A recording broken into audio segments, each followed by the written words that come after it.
When I first played the original Xenoblade Chronicles as a young teenager in 2014, it became one of my favorite games of all time. After I luckily found a copy of the game back when it was considered decently rare due to the Wii release being GameStop exclusive in North America, I found an experience that I absolutely fell in love with. From its unique and staggeringly in-depth combat system that blended a JRPG strategy with real-time action, to its memorable characters and emotional story about reaching towards the future that still resonates with me to this day. Xenoblade 1 as a whole broadened my scope on what games could be, which is why after being disappointed with Xenoblade X with how that game was radically different compared to 1 both in story and gameplay, I was skeptical on whether or not Xenoblade 2 would hit the same heights that 1 did for me. And while I don't hold 2 up to the same pedigree as the first game and have issues with its sometimes frustrating mechanics and obtrusive character writing and tone, the game was still a much welcome return to the more story-driven experience that I was looking for after Xenoblade 1, and the highs that Xenoblade 2 reached with its gameplay that expanded upon the first and its emotional story on finding one's own purpose in life and breaking free from the shackles of the past more than made up for its shortcomings. This series has meant a lot to me over the years, which is why one of the things I was looking forward to the most this year was the release of Xenoblade Chronicles 3. The game was set to be the finale of the series, and my expectations were through the roof, and after a nearly 100-hour playthrough, I was so happy to find that Xenoblade 3 surpassed virtually everything I thought it would, and then some. There's so much I could rave about when it comes to Xenoblade 3, from its phenomenal character writing and ever-expansive gameplay, but I want to focus on what I believe made Xenoblade Chronicles 3 so special for me, and that's how Xenoblade 3 builds upon the legacy that was set before it. When comparing Xenoblade 1 and 2 with each other, both games very much have their own unique identities, but what makes Xenoblade 3 so unique is that it takes the best elements from both games and combines and expands upon the two both through its narrative and gameplay, while bringing in new ideas that truly make it feel like the peak of what the developers at Monolith Soft have been trying to accomplish with the series. Xenoblade 3 feels designed to where it not only feels like a love letter to its past 2 installments, but also an experience with messages of its own. It has been a long time since a game has made an impact on me the same way that 3 has, so allow me to show you why Xenoblade Chronicles 3 is the culmination of the Xenoblade Trilogy.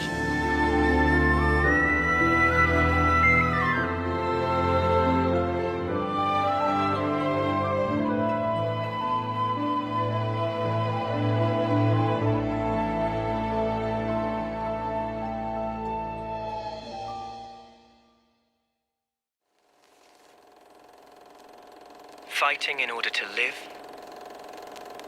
and living to fight. What we need most is life itself. That's the way of our world, Aionios. Cruel irony that it should mean eternity, because slowly but surely, our world is now dying.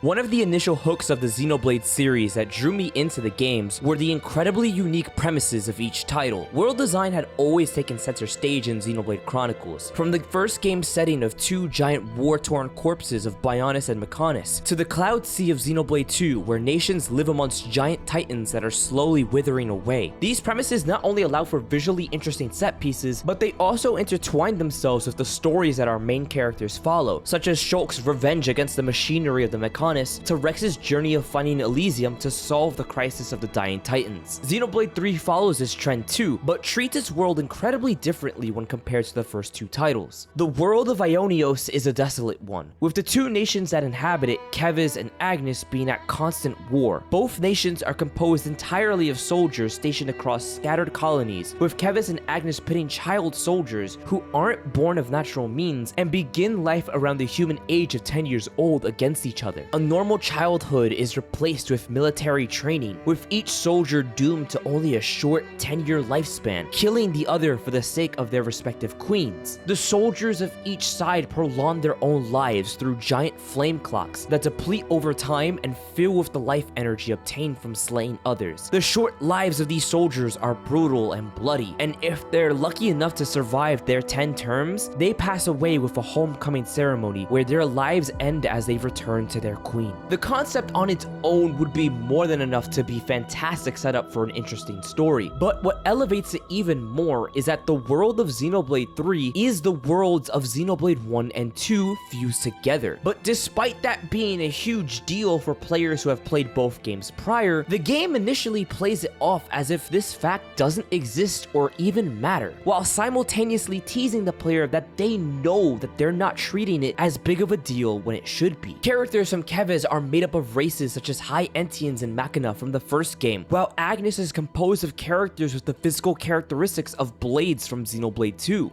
Yet, very seldomly do characters ever stop and question why they're so different from one another. Even the machinery and weaponry that the nations use are identical to the Mechon and Artifice technology from 1 and 2 as well. The world of Aionios itself fuses together landmarks from both games, yet no one stops and questions why the world is the way it is and how these areas came to be. Recognizable locations from both games are withered and deteriorated with the passing of time, yet none of the characters are aware of their history. The game's almost near negligence to these facts gives players of both prior games the feeling that something is uncannily off with the entire world of Xenoblade 3, and the reason why no one is able to pay any attention to these facts is because of the conflict between Keves and Agnus not affording them the opportunity to. The only living remnant of the stories from both of the prior games are the queens themselves, assumed to be Melia and Nia, two heroes from the previous games who would know the answers as to why the world is the way it is now, are pitted against each other at the center of so much strife and tragedy. This brings the conflict behind the war between Keves and Agnus to the center of attention through two major story pillars. That being why Keves and Agnus are fighting in the first place, and why the soldiers are doomed to such short lifespans. The answers to each of these questions serve as motivation not only for the players to progress the plot, but also the primary motivation to the main cast of Ouroboros. But what Xenoblade 3 does incredibly smartly is that these two conflicts not only directly mirror the concepts of the first two games before it, but also expand upon the ideas and themes presented within them and take them in new directions. The war between the two factions of Keves and Agnus directly mirrors the conflict between the Bionis and Mechon from Xenoblade 1, but 3 also approaches the conflict a little bit differently. In Xenoblade 1, the majority of the game is seen from Shulk and the party's perspective. When you see Shulk's hometown and friends slaughtered by Mechon, the game sets you up to completely understand and agree with their view that the Mechon deserve to die and Shulk and his party deserve their revenge. But much later on, when more truths about the history of the conflict come into play, that viewpoint starts to shift. By the end of the game, Shulk and his party learn to see from their supposed enemy's perspective and make amends to carve a path towards a better future. Xenoblade Chronicles 3 takes this idea of two opposing sides and makes it a central focus throughout its story. Our main cast is composed of 6 characters, with each half from an opposing side that makes up the war. When the two opposing sides first meet, they all attempt to kill each other, but by the end of the first chapter, they realize that much like in Xenoblade 1, where Zanza's actions were the root cause of the conflict, there's a hidden party pulling the strings behind the war. After being made enemies by both Keves and Agnus, the two parties are forced to cooperate together to uncover the truth and find out the reality behind the war between Keves and Agnus. I adore this decision to put the entire party together so early for a lot of reasons, but one of the primary ones is that it allows for so much exploration of the concept of learning to understand an opposing side. By having the entire party be together by the end of chapter 1, the core group of Ouroboros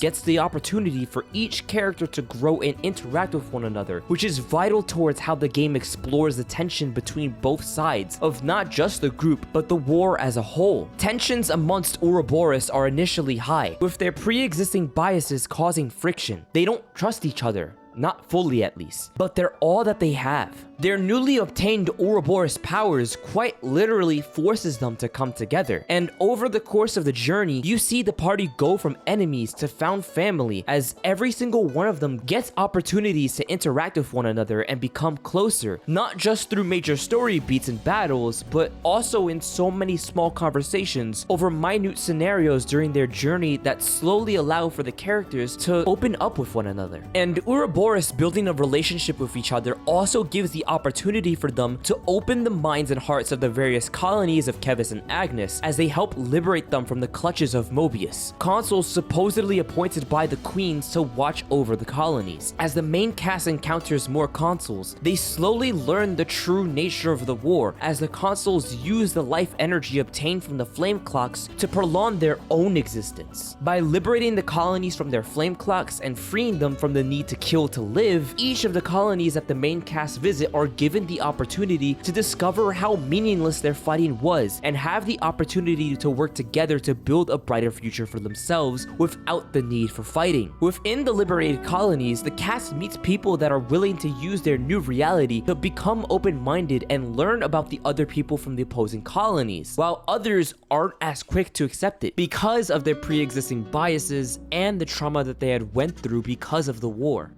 What is this? It used to belong to my friend. He always wore it till last year.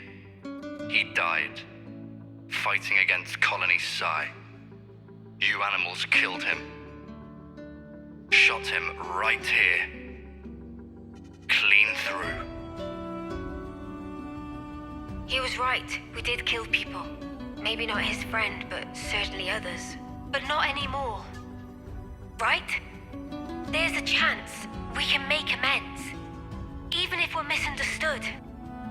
The war between Keves and Agnus is complex, and on the whole, it dives even deeper into the themes that the initial conflict between Bionis and Mechonis presented, but the comparisons to prior games don't stop there.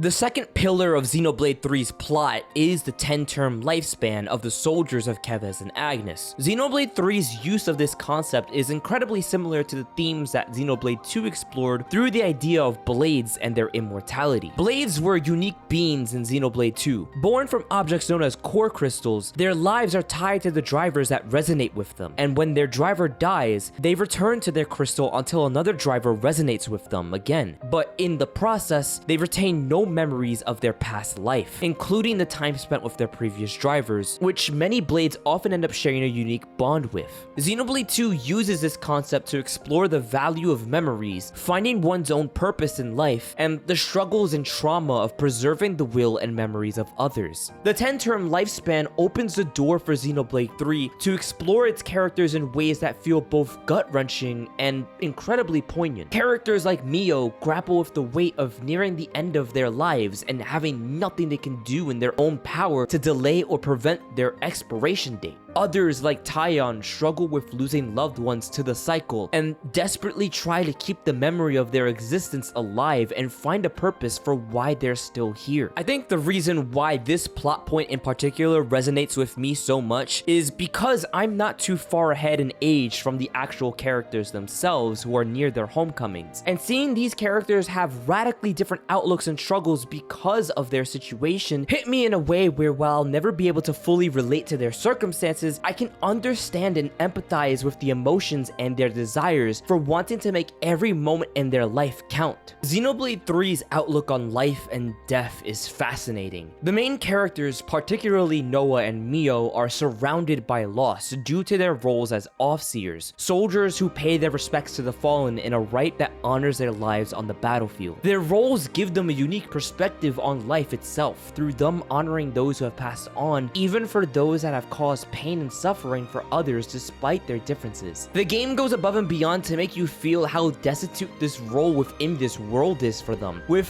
one of the main mechanics of exploration being finding husks and corpses of departed soldiers and sending them off to raise the affinity of colonies that they came from as a way to console those that they left behind. Having the characters of Xenoblade 3 be doomed to such small lifespans resonated with me from a thematic standpoint, but it also informs a lot about the characters and the reactions to the world they live in. Some have criticized the design of the various colonies of Keves and Agnus throughout the game for all feeling similar in aesthetic and design when compared to the unique cities and towns of the prior two games, but I would argue that the design choice was entirely intentional. The characters of Xenoblade 3 live such short lives that they aren't able to establish and pass on any meaningful traditions or culture, with the few colonies that are able to being outliers. It's a dreary and depressing reality, but it makes the characters' drives to use the time that they do have feel even more purposeful. Having such a harsh limit on life, as well as being shackled by the flame clock, brings out many unique perspectives and themes that are only possible through this story setup. From characters that embrace their short existence and want to use the way they leave the world to be a mark of who they were, to others that, under the weight of their circumstances, adopt almost nihilistic points of view as they face the possibility of their eventual ends every day. The similarities between Blades and the term lifespan become even more prevalent when the truth behind the lifespans is revealed. When the soldiers of Aionios die, they are reborn as first-termers, losing their memories of their past lives and continuously forced into the cycle of war so that the consuls of Mobius can continue to infinitely live on. The rebirth system allows for Xenoblade 3 to explore many of the themes of immortality from the second game in a completely different perspective. This setup allows for extremely unique character beats, like when Taion meets a young reincarnation of his commander Nimue, and using the lessons that she had taught him before, becomes a mentor for her, fulfilling his character arc. The main cast sees the destituteness of their situation being constantly revived over and over again, with no other reason to fight other than to fuel the lives of Mobius for eternity. Characters that have become Mobius use the conflict to prolong their own existences for themselves, and the story challenges various perspectives on the life of the soldiers, whether it be desperately avoiding having a contrived death with a homecoming ceremony, or even preferring the cycle of rebirth as an escape from mortality,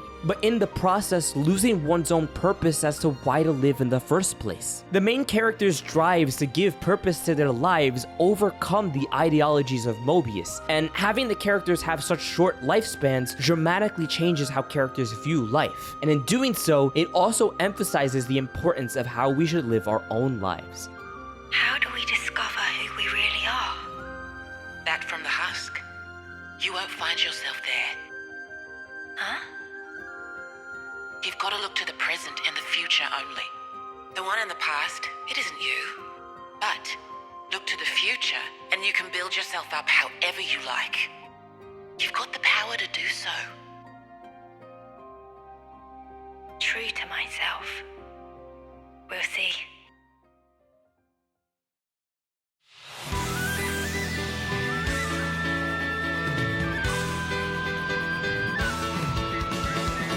So far, I've been highlighting Xenoblade 3's narrative a lot, but if we're talking about how Xenoblade 3 is the culmination of the games before it, I would be amiss to not discuss 3's gameplay as well, as not only does Xenoblade 3 thematically take the best aspects of the prior games, but mechanically as well, and in doing so, 3 adds new layers on top of the framework established in the first 2 games to create something entirely its own. The core identity of nearly every aspect of Xenoblade 3's combat is combination, which also ties narratively well with the idea of 2 opposing sides coming together. The arts within the game have cooldowns that function both like Xenoblade 1's timer cooldowns and Xenoblade 2's auto attacks, depending on whether the art is from a Keves or an Agnus class, and fusion arts allow the player to combine the effects of both arts at the same time. The combo system combines the different status ailments such as daze and launch from both 1 and 2, with each providing different benefits for completing full combo chains in different situations. The interlinking system is especially core to this concept, with 2 characters being able to fuse into powerful Ouroboros forms for a short period of time, with characters being able to share and exchange skills with each other for when they take on their own individual forms. The biggest gameplay element that contributes to the theme of combination, though, is Xenoblade 3's class system. The class system allows for each character to mix and match skills, arts, and abilities between classes, and obtaining classes through hero characters incorporates the customization that Xenoblade 2's blade system did, both through the classes themselves and the actual hero party members. Xenoblade 3 giving the entire party to the player from the start of the game was a fantastic narrative choice, as it allows each character to get time to shine and equally connect with one another, while avoiding the issue that many JRPGs face, where characters that join too late get very little to do before the end of the game, and characters that join too early often end up getting forgotten about because their arcs have concluded a long time ago. But because you lose out on the element of getting new party members with this choice, the hero system serves as a way to alleviate that, not only by introducing new characters to interact with the party, but also having their classes give players a constant stream of new ways to play the game as they progress. The hero system brings some of the best aspects of Xenoblade 2's blade system to 3 without having a mind-bogglingly obtrusive gacha element attached to it. In a way, it also reminds me a lot of how Xenoblade X handled recruiting its extra party members, but much better executed. Because the main cast of characters is already as fleshed out as they are, the heroes feel like additions to them rather than band-aids for Xenoblade X's cast not being as fleshed out on their own. Going after hero quests serves as motivation for players not only from a gameplay perspective, but also narratively, as each quest helps paint both the characters and the overall world of Xenoblade 3 in even more color. I'm usually the type of person that doesn't pay attention to side quests in the slightest when it comes to playing JRPGs, but Xenoblade 3's hero quests were of so high quality both in its production, with all of them having fully voiced dialogue and choreographed cutscenes and story material, that for the first time in a JRPG, I actively wanted to finish as much side content as I could before beating the main game, even with non-voice side missions. Just like its story, Xenoblade 3's gameplay takes the elements that work best in 1 and 2 and uses it to create something that is both a celebration of what came before it while standing entirely on its own as well. And as we'll see, the gameplay itself works to help reinforce the themes of Xenoblade 3's narrative.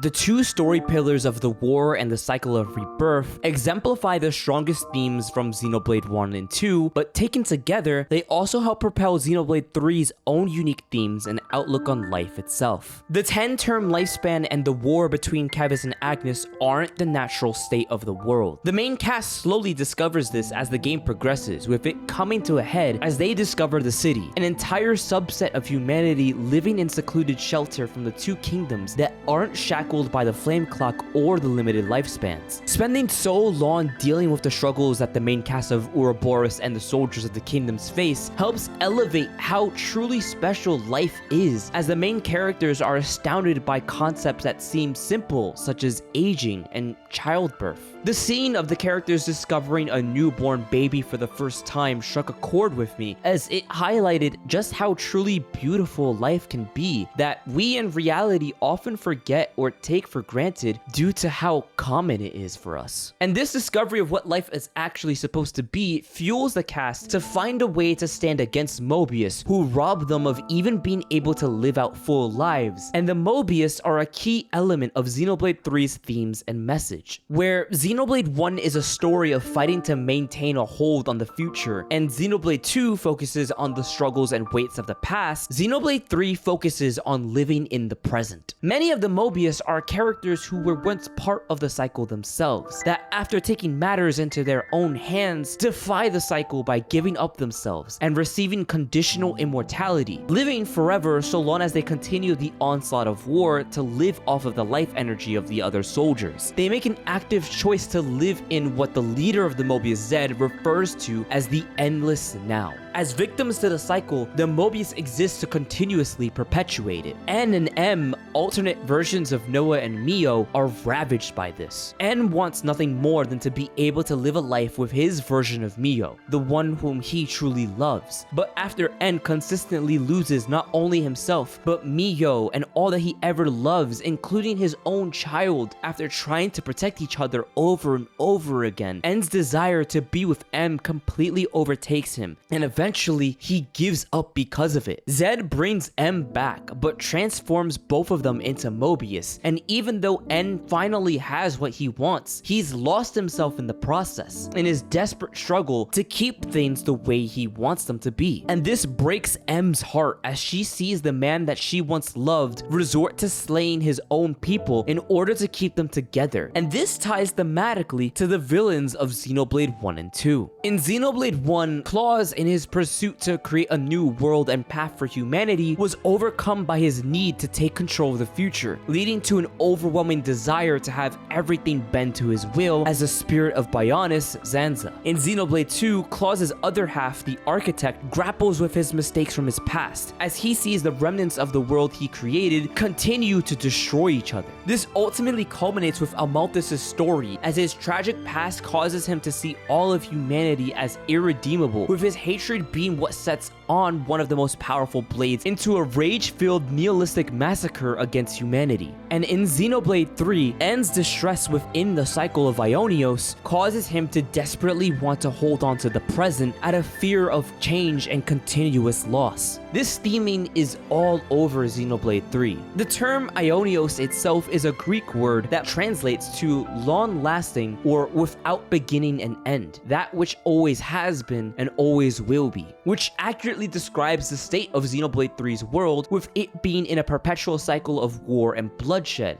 The Mobius and Ouroboros themselves are also direct representations of the concept of infinity. This comes to a head within the story after a heart-wrenching story sequence, where the cast, after being imprisoned by N, is forced to wait out the days until Mio reaches the end of her 10th term, forcing them to watch as she passes on during her homecoming ceremony, which is revealed to be the only way for someone to truly pass on and escape from the cycle into the afterlife, never to return. Ouroboros' main goal of liberating the world from the cycle directly goes against N's wish to be with M forever, leading him to devise a situation where the cast is forced to stare at the futility of the cycle in the face with seemingly no way out of it, as conforming to the cycle was the only way that N was able to have his eternity with M. It's here where the main cast, especially Noah, absolutely break down. They're powerless to stop both the inevitability of Mio's homecoming or break free and fight N and the Mobius head on. When Noah thinks Mio is truly dead, he reaches his lowest point, the same way N did after constantly losing M, and despite knowing exactly how it feels to have lost someone you dearly love, N mocks Noah.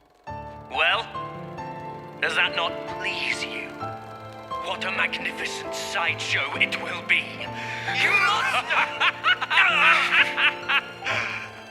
So weak. You feel the anguish, crippling despair.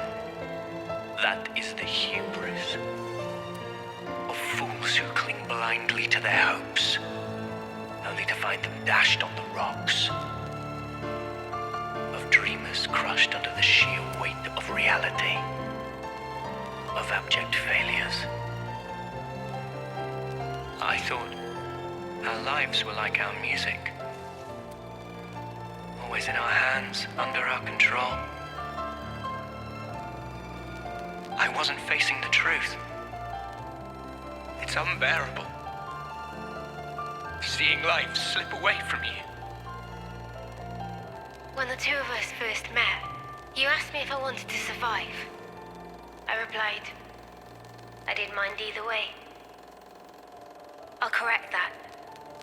Now I want to live. If this road I've walked were to keep on going, I'd like to spend that time with my Noah.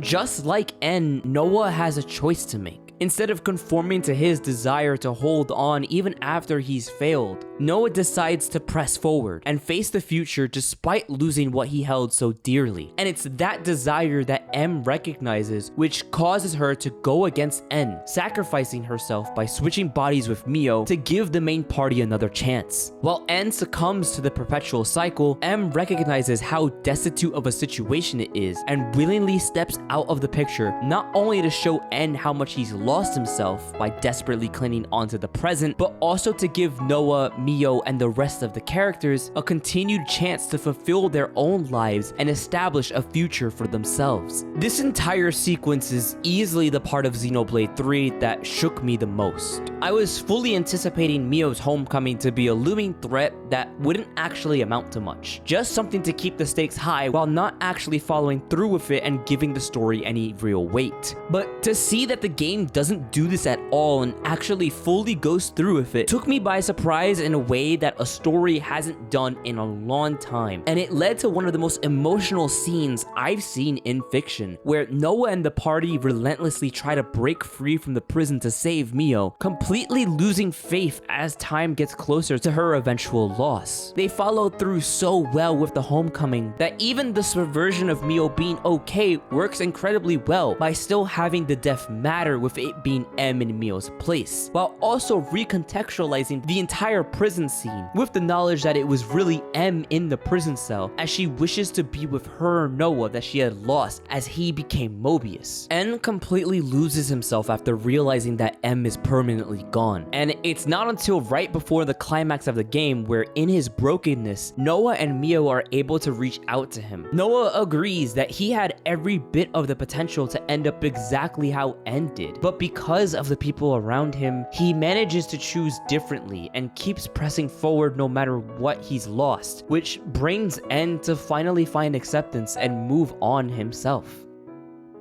Why? Why are you the ones who get to stand there together in this world, edge to bleeding edge filled with sorrow? Perhaps we just got lucky. Got lucky? I've met so many people. My friends have been invaluable. There's a very small difference between you and me. If I had been in your shoes, I'm sure I would have chosen the same. But not anymore. Thanks to them, I can choose the future.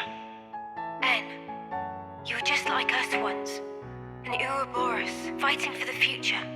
But one day, you gave up on it and made the choice to protect the now. But you know, that's okay too. To protect and to endure. There's shapes a wish can take. Won't you come with us? You could try to move forwards again. After so long. It's what you both wanted, right?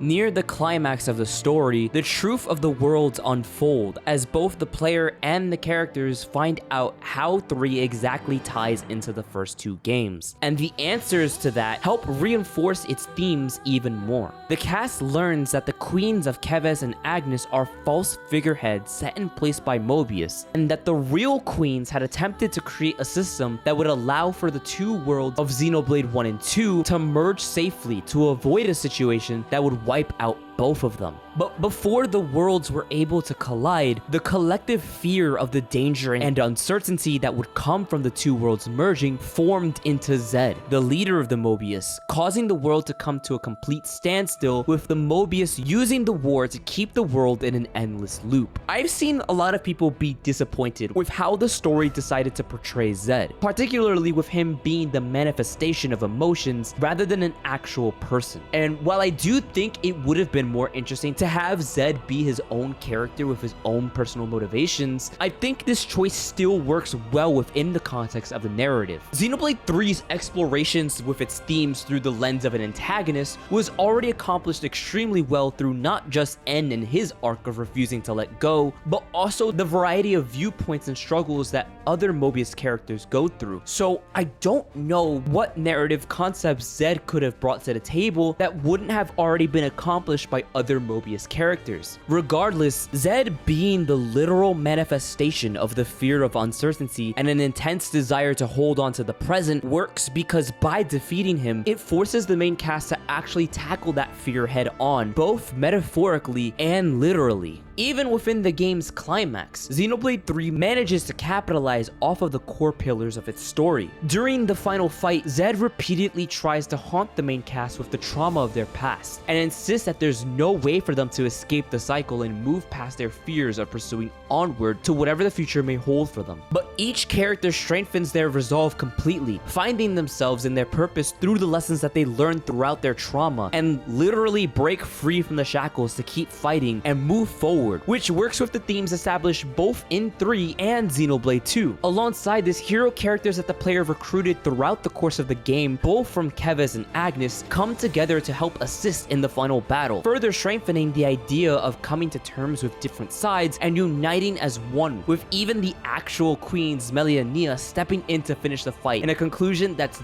nothing short of fulfilling. But defeating Zed comes at a cost. The characters are able to free themselves of the term lifespans and live the full lives that they were robbed of without the need to fight. But in return, the two worlds now have to separate, with the characters not knowing when or if they'll ever be able to see each other again. This scene where each of the main pair of characters share their goodbyes absolutely broke me. Xenoblade 3 has such a strong, well-connected cast, with characters that went from an uneasy alliance with former enemies to found family, and having their journey conclude with them having to leave each other was heart-wrenching. Both the cast themselves and the players want to see them stay together and not have to leave each other, but that desire is the same desire of Mobius, to hold on to the present. And the one thing that the cast knows for certain is that despite how much it hurts, it's best that things can't remain the same forever, and they let go. In a way, the interlinked forms that allowed the party to progress as far as they did are a direct representation of this ending. When united and joined together, people can be at their strongest and accomplish amazing things, but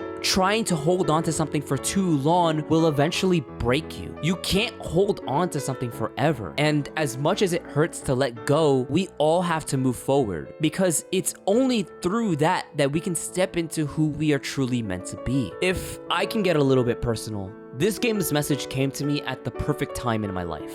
Right now, I'm on the precipice of graduating university and stepping into the real world. And despite feeling like I was robbed of time due to 2020, much like how the characters of Xenoblade 3 were robbed of their time, the past 4 years have been the most enriching and defining years of my life, with me discovering my true aspirations for my career, as well as meeting people that not only helped shape me into who I am today, but that I genuinely love and appreciate as colleagues and friends. And right now, I'm terrified of letting that go and having to say goodbye to all of it. But I know that the time to say goodbye is going to come. And playing through Xenoblade 3 helped reinforce to me that instead of lamenting on not being able to keep things as they are forever, you need to live in the moment. Appreciate what you have while it lasts, no matter what happened in the past that may have gotten in the way of it. And despite it hurting, accept that having to move on is a natural part of life that ultimately helps give everything that we do meaning and purpose. It's a beautiful message, and it's one that Xenoblade Chronicles 3 is able to tell so powerfully because of how it was established using the legacy of Xenoblade 1 and 2. And it's because of that no matter what may come next, this game will be an experience that I will always treasure. Roads stretch out before us. So many paths. Which do you choose? That's up to you. Sometimes you might run astray. You'll stop, maybe cry in frustration. But you know, that's all right. For the roads, they go on without end. So look up, face forward, toward your chosen horizon, and just walk on.